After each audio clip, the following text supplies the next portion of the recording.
Excuse me miss, আপনি বোধহয় আমার সিটে বসেছেন। আজান হলো কিছুক্ষণ আগে। বাসের জানালায় হেলান দিয়ে বসে থাকা ইরিনের ধ্যান ভাঙে অপরিচিত পুরুষালী কণ্ঠস্বর পেয়ে। চোখ তুলে তাকালো ও। কিছুটা দূরে দাঁড়িয়ে আছে এক যুবক। এক কাঁধে ব্যাগ নিয়ে মানুষটি দাঁড়িয়ে আছে, কিন্তু সে ওকে এমন ভাবে দেখছে যেন ও এক অবাক বিস্ময়। এই বিস্ময়ের কারণ ইরিনের মস্তিষ্ক অব্দি যায় না। এক্সকিউজ মি, আপনাকে বলছিলাম। পুনরায় যুবকটির কথায় ইরিনের ধ্যান ভাঙল দ্বিতীয়বারের মতো। ও যুবকটির দিকে পূর্ণ দৃষ্টি স্থাপন করে বলল, আসলে বাসে উঠে জানালার পাশে না বসলে আমার বমি আসে। আপনি যদি কষ্ট করে ওখানে বসেন তাহলে আমার সুবিধা হতো। যদিও কথাটি একেবারেই সত্যি নয়। আসল কারণটি ছিল জানালার পাশে বসে প্রকৃতি দেখা। বিপরীতে থাকা মানুষটির প্রতিক্রিয়া দেখার জন্য কিছুক্ষণ তাকিয়ে রইল ও। কিন্তু যুবকটি সেই রকম কোনো প্রতিক্রিয়া না দেখিয়ে কেবলমাত্র ইটস ওকে বলে পাশের সিটে বসে পড়ল। ইরিনও আর কিছু বলার প্রয়োজন বোধ করল না। প্রকৃতি দেখায় মনোনিবেশ করল। ভার্সিটির ছুটিতে যশোরে খালামণির বাসায় ঘুরতে এসেছিল ইরিন। ইচ্ছে ছিল আরো কয়েকদিন থেকে যাওয়ার, কিন্তু আগামী পরশু পাত্রপক্ষ দেখতে আসবে বিধায় আজই ঢাকা ফেরত যেতে হচ্ছে। গড়াই নদীর উপরের ব্রিজ আর হওয়ার কিছুক্ষণ পরই গড়াই নদীর উপরের ব্রিজ পার হওয়ার কিছুক্ষণ পরই শুরু হলো মুষলধারে বৃষ্টি। সন্ধ্যা 6টা বেজে গিয়েছে, অথচ বৃষ্টি থামার কোনো নামগন্ধ নেই। অবশ্য ভালোই হয়েছে, বাসে বসে বসে বৃষ্টি বিলাসের অভিজ্ঞতাটাও হয়ে গেল আমার। এমন চিন্তা করেই নিজের মনকে সান্ত্বনা দিল ইরিন। বৃষ্টির কারণে পরিবেশটা বেশ ঠান্ডা হয়ে উঠেছে। হঠাৎই শরীরে ঈষৎ কাঁপুনি দিয়ে দিয়ে উঠল। পায়ের কাছে থাকা ব্যাগ থেকে একটা মোটা কাপড়ের ওড়না বের করার জন্য উদ্যত হতেই ইরিনের নজর গেল পাশে বসে থাকা যুবকটির ঘুমন্ত মুখশ্রীর দিকে। আবারও কিছুক্ষণ যুবকটিকে নিয়ে গবেষণা করা শেষে ইরিনের কাছে মনে হলো ছেলেটা দেখতে খুব একটা খারাপ না, ভালোই বলা চলে। কিন্তু হঠাৎই এক কাণ্ড ঘটে গেল। যুবকটি চোখ খুলল। ইরিনকে নিজের দিকে এমন ভাবে তাকিয়ে থাকতে দেখে সে বেশ বিব্রত হলো। রুকুজকে বলল, কিছু বলবেন? কিছুক্ষণের জন্য মস্তিষ্ক যেন কাজ করাই বন্ধ করে দিল। আহাম্মকের মতো কিছুক্ষণ তাকিয়ে থেকেও বলল, না কিছু না। এটুকু বলিয়ে আবার জানালার দিকে মুখ করে গায়ে আলতোভাবে চাদর জড়িয়ে নিল। যদি ইরিন একবার ডানে ফিরত তাহলে বোধহয় ও যুবকটির ঠোঁটে এক চেরিতা হাসি দেখতে পেত। নিজের সহকর্মী অফিসার ডাক্তারদের সাথে ক্যাম্পিং এর জন্য যশোর এসেছিল আরশ। সকলে একসাথে হাসপাতালে নিজস্ব বাসে করে আসায় নিজের গাড়িটা আনা হয়নি এর। সকলে একসাথে হাসপাতালে নিজস্ব বাসে করে আসায় নিজের গাড়িটা আনা হয়নি ওর। এদিকে হঠাৎ করেই বাবা বলে উঠলেন পরশু মেয়ে দেখতে যাবে, তাই তো এক প্রকার বাধ্য হয়ে বাসে করে ফিরতে হচ্ছে। কিন্তু বাসে উঠে যে এত বড় চমক পেতে হবে সেটা বোধহয় ও কল্পনাই করেনি। যে মেয়েটির সাথে ওর বিয়ের কথাবার্তা চলছে সে আর কেউ নয় বরং ইরিন। আরশের বড় বোন একবার ইরিনের ছবি দেখিয়েছিল বিধায় ও ইরিনকে চিনতে পেরেছে। যদিও পর মুহূর্তেই আরশ বুঝতে পারলো যে ইরিন ওকে চিনিনি, তাই আরশ নিজেও আর কথা বাড়ায়নি। কি দরকার দীর্ঘ সময়ের এই যাত্রা পথে মেয়েটিকে অস্বস্তিতে ফেলার। সৌন্দর্যের লীলাভূমি যশোর। মাগুরা যাওয়ার পথে দুপ্রান্তে থাকা সারি সারি গাছগুলো যে কোনো পথচারীর দৃষ্টি আকর্ষণে সক্ষম হবে, যেটা হয়েছে ইরিনের ক্ষেত্রে। গত আধা ঘন্টা যাবত বাইরের গাছগুলোর দিকে তাকিয়ে আছে, অথচ ওর খেয়ালই নেই যে আরশ অনেকক্ষণ যাবত ওকে দেখেই চলেছে। আরশ ইরিনকে উদ্দেশ্য করে বলল, আপনাকে বোধহয় আমি চিনি। আগন্তুকের প্রশ্নে ইরিন বেশ অবাক হয়। বেশ কৌতূহল নিয়েও জিজ্ঞেস করলো, আমাকে কিভাবে চেনেন? আপনি ইব্রাহিম কার্ডিয়াক হাসপাতালে যান প্রায়ই, তাই না? ইরিনের কপালে ভাঁজ পড়ছে। কৌতূহল আরো বাড়ছে, আবারও জিজ্ঞেস করলো, হ্যাঁ, কিন্তু আপনি কিভাবে জানেন? আমি সেখানকার ডাক্তার। আপনাকে সেখানে এত বেশি দেখেছি যে চেহারা খুব ভালোভাবে মনে আছে। ইরিনের ফুপি অসুস্থ অনেকদিন যাবত। তাকে দেখতে প্রায় প্রতি সপ্তাহেই হাসপাতালে যায় ইরিন। বেশ কিছুক্ষণ চুপ থেকে বলল, আপনি ডাক্তার? অপর পাশ থেকে উত্তর এলো, হ্যাঁ। এই স্বল্প কথোপকথনের মধ্যে দিয়েই পরিচিত হলো আরশ আর ইরিন। কথা থামলো। বৃষ্টির বেগ আগের থেকে বাড়লো। বৃষ্টি হতেই রইল। মাগুরার ভাইনা মোড় পার হতেই ইরিনের ফোনে ইলার কল এলো। ইলা ওর মামাতো বোন, বয়সে 4 বছরের ছোট চটপটে স্বভাবের মেয়ে সে। কল রিসিভ করে ইরিন বলল, বল। আপু, আরুষ ভাইয়ের ছবি দেখলাম আজ। কেমন দেখলি? তোকে ছবি পাঠিয়ে দিই?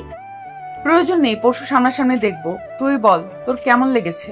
আমার কেমন লেগেছে তা গুরুত্বপূর্ণ নয় আপু। ফর্সা ছেলে আমার পছন্দ নয় ইলা। সে শ্যাম পুরুষ। আমি পাশে দাঁড়ালে আমাকে কি খাটো লাগবে? আপু, আমি শুধু ছবি দেখেছি, এখন কত লম্বা সেটা আমি কিভাবে জানবো? শেষ একটা প্রশ্নের উত্তর দে, ছেলেটার কি ভুঁড়ি আছে?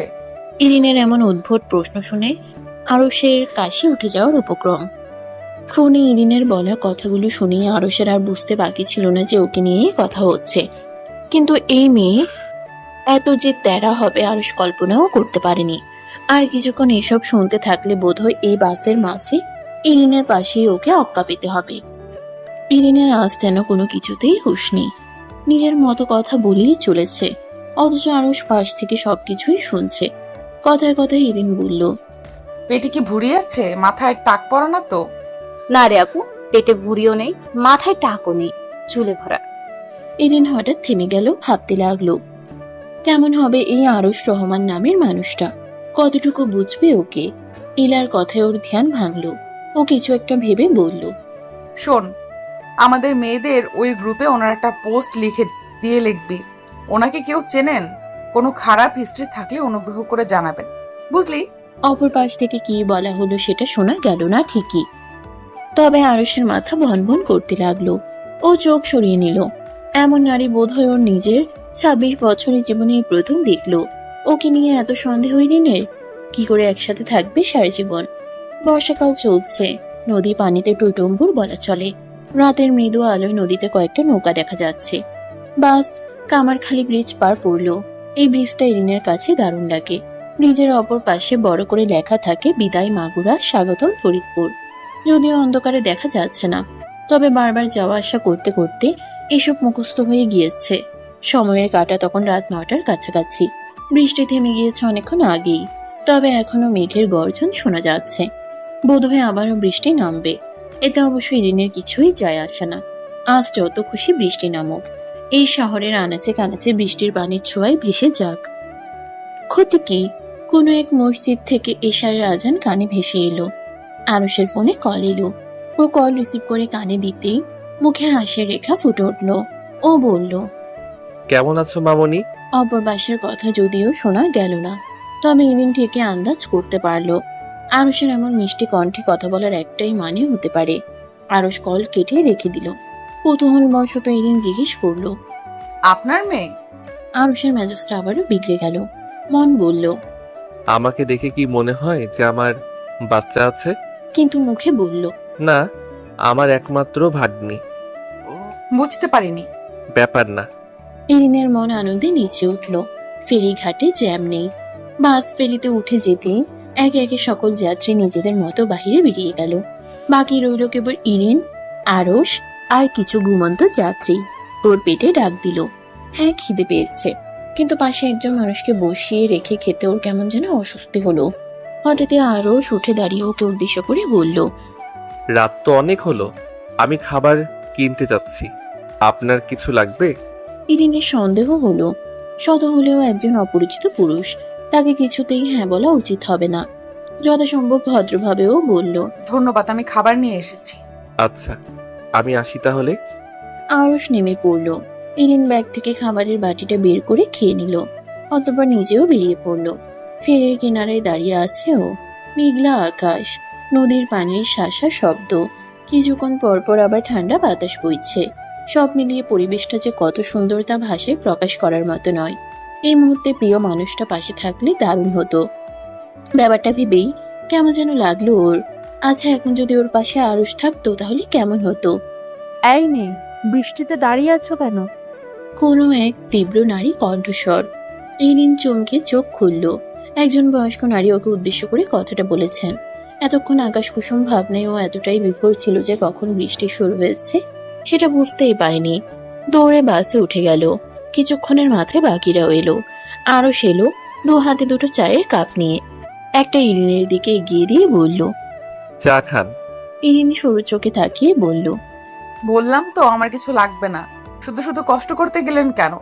আরশ বোধহয় কিছুটা বুঝলো, হেসে বলল, চায়ের মধ্যে কিছু মিশিয়ে আপনাকে সেন্সলেস করে নিয়ে যাব ভাবছেন? ডাক্তাররা কিন্তু এত খারাপ হয় না। কিছুক্ষণ চুপ রইল ইরিন।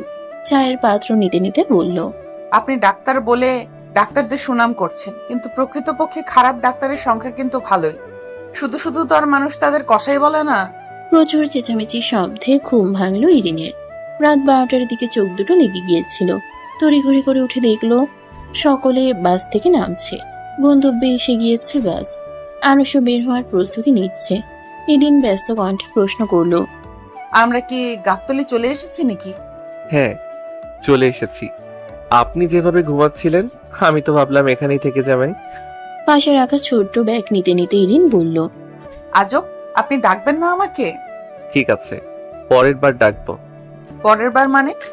ইরিনের প্রশ্নের উত্তর দিল না আরশ, তবে বলল, এখন না নামলে বাস আপনাকে নিয়ে চলে যাবে, জলদি করুন। আরশ ভুল বলেনি। ওর পিছু পিছু বাস থেকে নামলো ইরিন। বাস চলে গেল। আরশ নিজে ইরিনের জন্য একটা সিএনজি ঠিক করে দিল। ইরিন হাজারবার নিষেধ করা সত্ত্বেও আরশ ওর কথা কানে নিল না। ইরিন নীরব দর্শকের ন্যায় তাকিয়ে দেখলো কেবল। ও বুঝতে পারছে না মানুষটা ওর জন্য এত কেন করছে। তবে মনে হলো লোকটা ওর জন্য এত কিছু করছে, একটা ধন্যবাদ তার অবশ্যই পাওনা। ও ধীর পায়ে আরশের সামনে গিয়ে বলল, আপনাকে অনেক ধন্যবাদ, আপনি আমার অনেক সাহায্য করেছেন। এটা আমার দায়িত্বের মধ্যেই পড়ে। যাই তাহলে, ভাগ্য থাকলে পরের বার ইব্রাহিম কার্ডিয়াকে আপনার সাথে দেখা হলেও হতে পারে। কথাটা বলিয়ে সিএনজিতে উঠতে যাচ্ছিল ইরিন, তবে ওকে সম্পূর্ণ অবাক করে আরশ এবার জোরে বলল, দেখা তো হতেই হবে মিস ইরা। ইরিন চমকালো, বড় বড় চোখ করে আরশের দিকে তাকিয়ে রইল। লোকটা ওর নাম কিভাবে জানলো? কই, ও তো বলেনি। প্রশ্নগুলো মাথায় আসতেই ও একরাশ বিস্ময় নিয়ে বলল, আপনি আমার নাম কিভাবে জানলেন? কে বলেছে? আমি তো বলিনি। আরশ হাসি মুখে ওর দিকে তাকিয়ে থাকলো। অতঃপর কিছু না বলে নীরবেই প্রস্থান করলো। ইরিন দাঁড়িয়ে রইল একরাশ বিস্ময় নিয়ে। মধ্যরাতে এদিকে ইরিন যখন বাসে পৌঁছালো, মামি তখনও জেগেছিল ওর জন্য। বাবা মা আজ থেকে 2 বছর আগে মারা যায়। তারপর থেকেই ও মামার বাসায় থাকে। যদিও এতে ওর মামির কোনো আপত্তি নেই। মামা মধ্যবিত্ত, পরিবারের বোঝা টানতে তাকে যে যথেষ্ট বেগ পোহাতে হয় সেটা ইরিন বুঝতে পারে। তাই তো এত জলদি বিয়ে ঠিক করে ও বিন্দুমাত্র আপত্তি জানায়নি। তবে বাসায় এসে সারাক্ষণ ইরিনের মাথায় আরশের কথা ঘুরপাক খেল। ভাবনা একটাই, লোকটা আমার নাম কি করে জানলো, আর আমাকে ইরা কেন বললো? ইরিন শেষবারের মতো আয়নায় নিজেকে একবার চোখ বুলিয়ে নিল। ওকে দেখতে ভালোই লাগছে, কিন্তু ইলা বোধহয় আর ধৈর্য ধরতে পারছে না। ইরিনের হাত ধরে বলল, আপু, তোমাকে সবসময় সুন্দর লাগে, এবার চলো দয়া করে। কথাটা বলি ও ইরিনের হাত টান দিতেই ইরিন তড়িঘড়ি করে হাত ছাড়িয়ে নিয়ে খুব জোরে একবার শ্বাস নিয়ে বলল, আমার ভয় লাগছে ইলা। এই জন্যই বলেছিলাম ভাইয়াকে একবার দেখে না, কিন্তু তুমি কি বললে একেবারে সামনে সামনে দেখতো। এখন কাঁপাকাঁপি বাদ দিয়ে চলো। মাথা নত করেই ইরিন ইলার সাথে ঘর থেকে বের হলো ঠিকই, কিন্তু ঘরের গণ্ডি পেরিয়ে ড্রয়িং রুমে আসতেই বুকের ধুকপুকানিটা বেড়ে গেল। কারণ এরকম অভিজ্ঞতা তার আগে কখনো হয়নি। প্রচন্ড ভয় আর অস্বস্তি ঘিরে ধরেছে ওকে।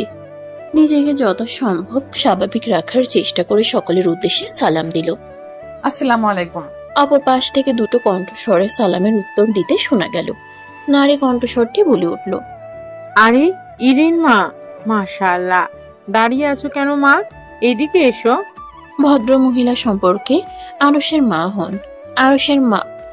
আরশের বাবা মায়ের সাথে এর আগেও বেশ কয়েকবার দেখা হয়েছে ইরিনের, তবে আরশকে দেখার সৌভাগ্য হয়ে ওঠেনি। ইরিন এখনো চোখ তুলে তাকায়নি। ও ইলার সাথে পাশে সোফায় গিয়ে বসে পড়ল। ইলা ইরিনের বুকে হালকা ধাক্কা দিয়ে ফিসফিস করে বলল, ভাইয়া তো ছবি থেকে অনেক সুন্দর। আপু, 1 মিনিট, তুমি এখনো মাথা নিচু করে রেখেছো কেন? বেশি কথা বলিস না মেয়ে। সামনে তাকাও, ভাইয়া তোমার দিকে তাকিয়ে আছে। একটাবার তাকাও আপু, একটাবার শুধু। ইরিন এবার চিন্তায় পড়ে গেল। তাকাবে না সেটাই বুঝতে পারছে না, কিন্তু ওর মন চাইছে এক নজর সামনে থাকা মানুষটিকে দেখতে। আকাশ কুসুম ভাবনা শেষে ইরিন সিদ্ধান্ত নিল যে ও তাকাবে, এবং ও তাকালো। মাথার উপর যেন আকাশটা ভেঙে পড়ল। সামনে বসে থাকা মানুষটিকে দেখে জন্য কয়েক মুহূর্তের জন্য ইরিন থমকে গেল। ও নিজের চোখকে বিশ্বাস করতে পারছে না। নিশ্চিত হওয়ার জন্য আরো কয়েকবার চোখের পলক ফেললো, কিন্তু তাতে কোনো লাভ হলো না। হঠাৎ ইরিনের মাথাটা চক্কর দিয়ে উঠল, কারণ ইনি সেই লোকটা যে ওর পাশে বসেছিল। তার মানে কি ইনি আরুষ রহমান? অথচ মানুষটার মধ্যে তেমন কোনো ভাবান্তর নেই। ইরিন কাঁপা কাঁপা গলায় ইলাকে প্রশ্ন করলো, আমি যে কি দেখছি তুইও কি তাই দেখছিস? কি বলো এগুলো? মনে হয় অতিরিক্ত নার্ভাসনেসে তুমি সব দিয়ে ফেলেছো। মাথা কাজ করা বন্ধ করে দিয়েছে, চোখের পলক পড়ছে না ইরিনের, কথাও বের হচ্ছে না মুখ দিয়ে। খুব কষ্ট করে ইলাকে বলল, উনি এতদিন কোথায় ছিলেন? মানে বাসায় তো ছিলেন না তাই? হ্যাঁ, বাসায় ছিলেন না, ওই যে ক্যাম্পিং এর জন্য কোথাও যেন গিয়েছিল। আরে তুমি যেদিন এদের সেদিনই এসেছেন। কেন, কোনো সমস্যা? না কিছু না। ইরিনের ইচ্ছে করলো দৌড়ে পালাতে। ও কখনো কল্পনা করেনি যে এরকম পরিস্থিতিতে পড়তে হবে। তবে হঠাৎ করেই ইরিনের খুব বেশি লজ্জা লাগতে শুরু করলো, কারণ সেদিন ও ইলাকে অনেক উদ্ভট প্রশ্ন করেছিল, যার সবই আরশ শুনেছে। নিশ্চয়ই মানুষটা ওকে অনেক অভদ্র ভেবেছে। ইরিন একবার আরশের দিকে সতর্ক দৃষ্টি নিক্ষেপ করলো, অমনি দুজনে চোখাচোখি হলো। ইরিন দ্রুত চোখ সরিয়ে নিল। আরশের দিকে তাকানোর সাহস আর নেই ওর। হঠাৎই আরশের মা বলে উঠলেন, ভাবি, ওদের না হয় আলাদা কথা বলতে দেওয়া হোক। ব্যাস, এই ভয়টাই পাচ্ছিল। কি করবে ও এখন?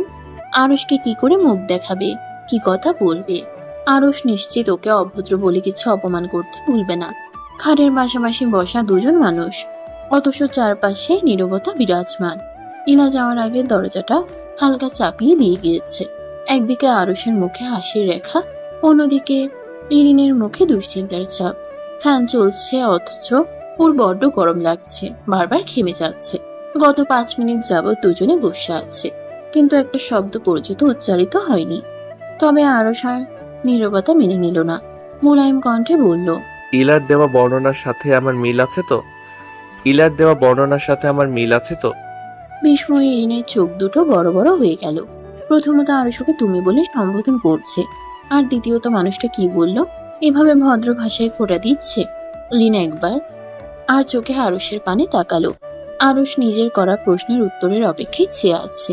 ইরিন নিজেকে কিছুটা সামলে পাল্টে প্রশ্ন ছুড়ে দিল, আপনি সেদিন নিজের পরিচয় দেননি কেন? আমি সেদিন নিজের পরিচয় দিলে তুমি অস্বস্তি বোধ করতে, হয়তো আমার পাশ থেকে উঠে চলে যাওয়ার চেষ্টা করতে, তাই প্রয়োজন বোধ করিনি। ও, ছোট্ট করে উত্তর দিয়ে ইরিন ভাবলো লোকটার কথায় যুক্তি আছে। এবার তাহলে আমার প্রশ্নের উত্তর দাও। আরশের কথার শব্দে ইরিন ভাবনা থেকে বেরিয়ে এসে বলল, হ্যাঁ, কোন প্রশ্ন? ওই যে তোমার বোনের দেওয়া বর্ণনার সাথে আমার মিল আছে তো? আপনি আমাকে খোটা দিচ্ছেন? ইরিন বিড়বিড় করে বলেই আরশের কানে কথাটা পৌঁছালো ঠিকই। ও হালকা হেসে বলল, খোটা কোথায় দিলাম? তাছাড়া তুমি বা কম কিসের? এভাবে তো কেউ ক্রিমিনালেরও খোঁজ করে না। একটুর জন্য আমি হার্ট অ্যাটাক করিনি। আরশ যে বেশ মজার মানুষ তাও বুঝতে বাকি রইল না ইরিনের। হাসলো কিছুটা, তবে হঠাৎ আবার সবকিছু নীরব হয়ে গেল। কারোর মুখে কোনো কথা নেই। বেশ কিছুক্ষণ পর আরশ বলল, দেখো, আমাদের অভিভাবকরা বিয়েটা ঠিক করেছেন, তবে তাও আমি জানতে চাই, আমাকে পছন্দ হয়েছে তোমার? ইরিন কেমন যেন কাচুমাচু করতে লাগলো। বেশ কিছুক্ষণ নীরব রইল, অতঃপর বলল, মামা মামির পছন্দই আমার পছন্দ। আমি তোমার মামা মামির কথা জানতে চাইনি, তোমার কথা জানতে চেয়েছি। আমার মতামতের উপর কিছু নির্ভর করবে না। আমি না চাইলেও বিয়েটা করব। কেন? ক্লাস 9 থেকে আমি এখানে থাকি, আর কতদিন ওনাদের বোঝা হয়ে থাকবো। তাই যত তাড়াতাড়ি সম্ভব এখান থেকে চলে যেতে চাই। এমন একটা মানুষের কাছে যেতে চাই যার কাছে দিন শেষে নিজেকে বোঝা মনে হবে না। ইরিনের বলা কথাগুলোই আরুষের খারাপ লাগলো, কিছুটা রাগও হলো। ও বলল, তোমার সাথে যা হয়েছে সেটা একটা অ্যাক্সিডেন্ট, এর জন্য নিশ্চয়ই তুমি দায়ী নাও। আর কখনো নিজেকে বোঝা ভাববে না, নয়তো আমার চেয়ে খারাপ কেউ হবে না। ইরিন অবাক হলো। শেষ কথাগুলোই তীব্র অধিকার বোধ ফুটে উঠেছে। ওর মুখে শুকনো হাসি রেখা ফুটে উঠল, যা আরুষের নজর এড়ালো না। ও বলল, বিয়েতে রাজি তুমি? ইরিন উপর নিচ মাথা নাড়ালো। আরুষ হাসলো, খুশি হলো। হাসি থামিয়ে হঠাৎ ইরিন মুখ গুমড়ে ফেলল। মেয়েদের এসব হাব ভাব আরুষ অভ্যস্ত নয়। ইরিন বলল, যাই হোক, আমার কিছু বলার ছিল। বলে ফেলো। আমাদের সমাজে এমন অনেক দম্পতি আছে যাদের মধ্যে ভালোবাসা নেই, কেবলমাত্র দায়িত্ববোধ আছে। কিন্তু আমি এমন কিছু চাই না। আমি এমন একটা সংসার চাই যেখানে ভালোবাসা থাকবে। একে অপরের প্রতি সম্মান শ্রদ্ধা থাকবে। বিয়ের পর আমি কি সেটা পাবো? এইটুকু বলে আবারও হালকা হাসলো ইরিন। আরুষ গম্ভীর কণ্ঠে বলল, সব ছেলেরাই এক হয় না, তবে প্রতিশ্রুতি দিচ্ছি আমি যতদিন বেঁচে থাকবো চেষ্টা করব তোমাকে সর্বোচ্চ ভালো রাখার। ইরিন আমার অবাক হলো, মানুষটা এত সুন্দর করে কেন কথা বলে যে কেউ তার কথার প্রেমে পড়ে যেতে পারে। ইরিন কোনো এক ভাবনায় বিভোর হতে দেখে আরো শেষে বলল, লাভ অ্যাটাক? কি? বললাম হার্ট অ্যাটাক। কিন্তু কেন বললেন? এমনি, আসলে ডাক্তার তো সারাদিন মাথার মধ্যে রোগবালাই ঘুরঘুর করে। ইরিন আরুষের কথায় হাসলো, অতঃপর বলল, আমি শুনেছি ডাক্তাররা তাদের পরিবারকে সময় দিতে পারে না। তুমি তাহলে নিশ্চয়ই এটাও শুনেছ যে ডাক্তাররা মুরগি খাওয়ার আগে ডিসেকশন করে খায়। আপনি কি করে জানলেন?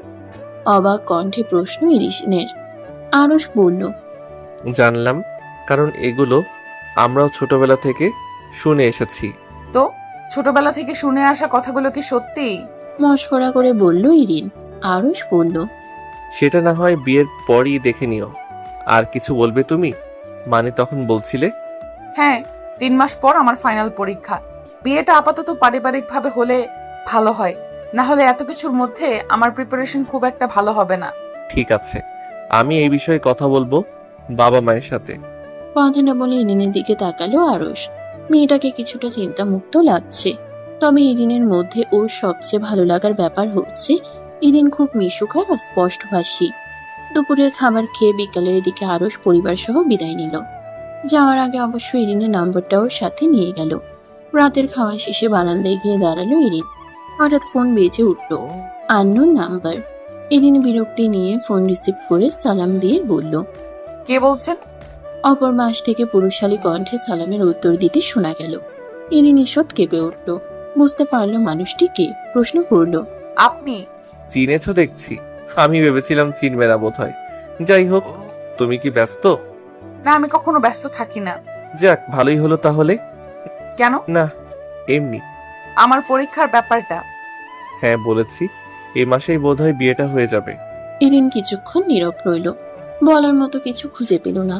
ওর নীরবতাকে কাজে লাগিয়ে আরুষ বলতে শুরু করলো, একটা কথা বলি, আমি কিন্তু খুবই সাধারণ একজন মানুষ। মানে এই যে থাকে না কোটিপতি টাইপের, আমি কিন্তু এরকম নই। এমনকি হাসপাতালের সেরা ডাক্তারের খেতাবটাও এখনো পাইনি। তবে সবসময় চেষ্টা করব সামর্থ্য মতো তোমাকে সুখে রাখার। নিজের কথাগুলো বলে ইরিনের উত্তরের আশায় ফোনের দিকে মুখ করে রইল আরুষ। বেশ কিছুক্ষণ পর নীরবতা ভেঙে ইরিন বলল, আমার একটুতেই চলবে। আরুষের মুখে হাসি ফুটল, ধীর কণ্ঠে মনের অজান্তেই মুখ থেকে বেরিয়ে এলো, কিছু জিনিস আমাদের জীবনে হুট করে চলে আসে, তাই না? কিন্তু ততক্ষণ ইরিন কল কেটে দিয়েছে। ডিউটি শেষে আরুষ বাড়ি ফিরে এক দফা চমকে গেল। বড় বোন আদ্রিতা বাড়ি এসে রাত আর রিদিকে নিয়ে। বিয়ে উপলক্ষে আগামী সপ্তাহ পুরোটাই আদ্রিতা এখানে থাকবে। আমাদের তো তাহলে কেনাকাটা শুরু করতে হবে। আদ্রিতার কথায় আরুষ ভ্রুকুচকে বলল, বিয়ের ডেট কবে ঠিক করা হলো? আগামী শনিবার। এত জলদি? আর মাত্র 1 সপ্তাহ? হ্যাঁ, সেই জন্য তো বলছি জলদি কেনাকাটা করতে হবে। আরুষ কিছু একটা ভেবে বলল, তোমরা নিজেদের মতো কেনাকাটা করে নাও, আমারটা আর ইরিনেরটা আমি কিনে ফেলবো সময় করে। আরুষের কথায় আদ্রিতা আর রাত দুজনে একে অপরের দিকে তাকিয়ে হাসলো। আরুষের বাবা মাও মুখ টিপে হাসলেন। বিব্রতকর পরিস্থিতি আটকাতে আরুষ হালকা রেগে বলল, আজব, এভাবে হাসার কি আছে? আদ্রিতা হাসি থামিয়ে বলল, সরি ভাই, তাছাড়া ঠিকই তো, তুই কি কিনবি? তবে মানতে হবে তোর পছন্দ দারুণ। ইরিনকে আমার খুব ভালো লেগেছে। আরুষ হাসলো কিছুটা। রাতে বিছানায় শুয়ে আরুষ তিহামকে কল করলো। তিহাম আরুষের সবচেয়ে প্রিয় বন্ধু। আরুষের আজও সেই বৃষ্টি ভেজা রাতের কথা মনে পড়ে। সেদিনও তিহামদের বাসায় গিয়েছিল একটা কাজে, তবে সেখানে থাকা এক মানবী কেড়ে নিয়েছিল ওর মন।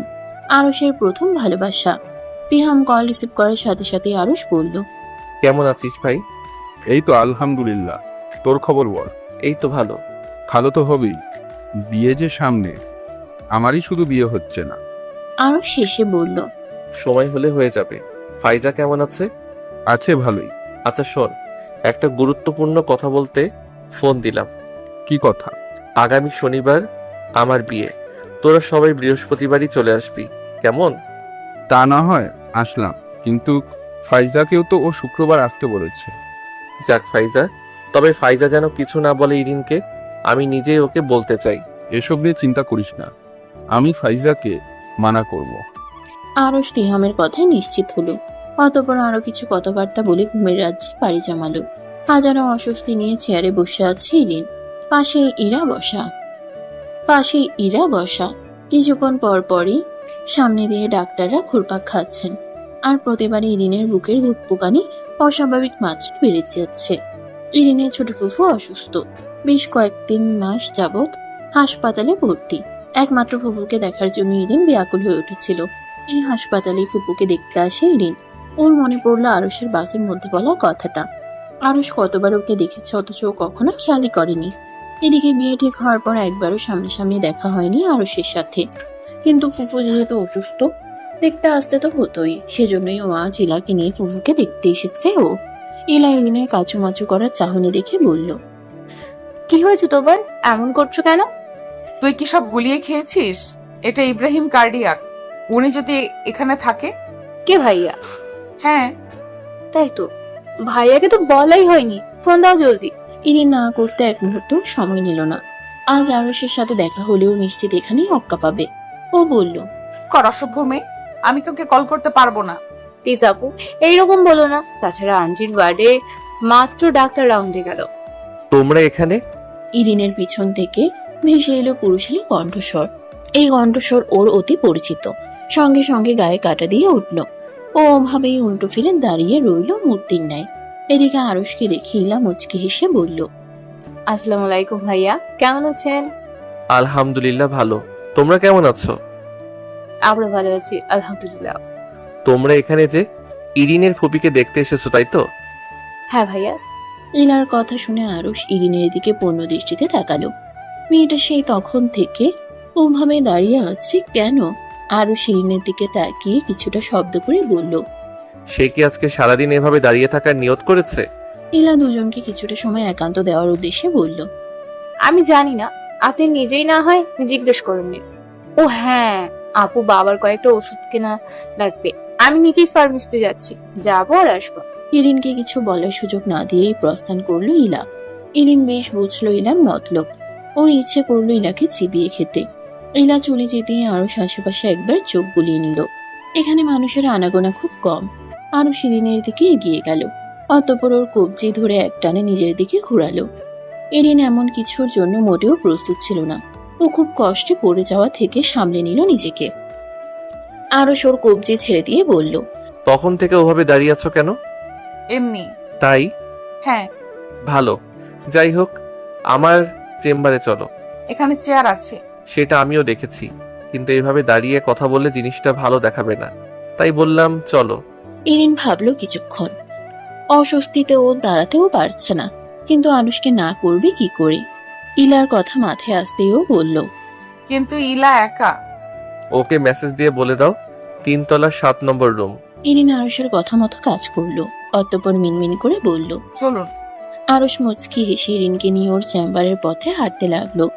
আরুষের পিছু পিছু চেম্বারে এলো ইরিন। আরুষ চেয়ার টেনে ওকে বসতে দিল। অতঃপর এপ্রন খুলে চেয়ারের সাথে বাঁধিয়ে রেখে নিজেও চেয়ারে বসলো। আরুষ গ্লাসে পানি ঢেলে ইরিনের দিকে এগিয়ে দিয়ে বলল, আমার চেম্বারের অতিথি তুমি, কিছু একটা দিয়ে তো আপ্যায়ন করতেই হতো, কিন্তু দুর্ভাগ্যবশত এখানে এক গাদা ওষুধ আর পানি ছাড়া কিছুই নেই। তুমি সুস্থ মানুষ, ওষুধ তো আর দেওয়া যায় না, তাই পানি দিলাম, এটা গ্রহণ করে ধন্য করো আমাকে। আরুষের ইয়ার্কি মার্কা কথা শুনে হাসি পেল ইরিনের। হাসি মুখেও পানি খেলো। তারপর আরুষের চেম্বারটার দিকে ভালোভাবে চোখ বুলালো। বেশ বোঝালো সবকিছু। ও প্রশ্ন করলো, আপনি গুছিয়েছেন চেম্বার?